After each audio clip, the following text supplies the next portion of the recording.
Welcome to our channel. Today we how to set up branded channel trailer design for YouTube, complete guide step by step clearly. To set up a branded channel trailer design for YouTube, start by logging into your YouTube account.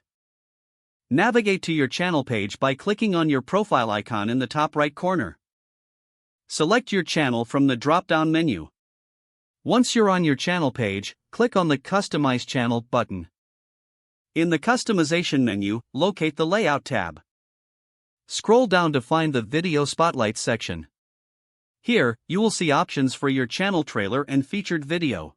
To add a channel trailer, click the Add button under the Channel Trailers section. Choose a video that you want to use as your trailer. Make sure this video effectively showcases what your channel is about.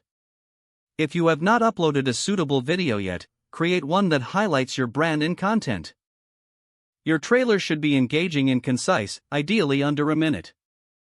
Focus on your channel's unique value and what viewers can expect.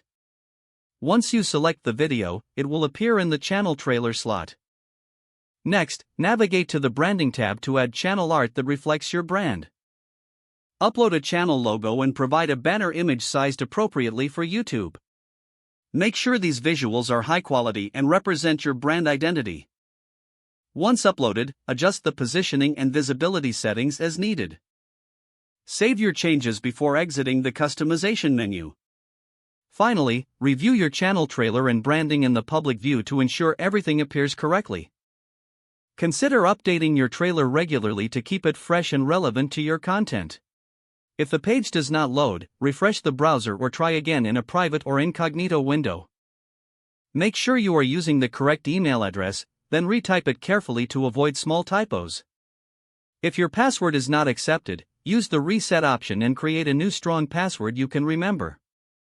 Check your spam folder for verification or security emails, then complete any requested confirmation steps. Enable two-factor authentication if available to improve account security and reduce unauthorized access risk. After signing in, review your profile details so your contact information and settings are accurate and current. If you see an error message, note it down and try again after restarting your device and internet connection. Don't forget to like this video and subscribe to our channel for more step-by-step tech guides.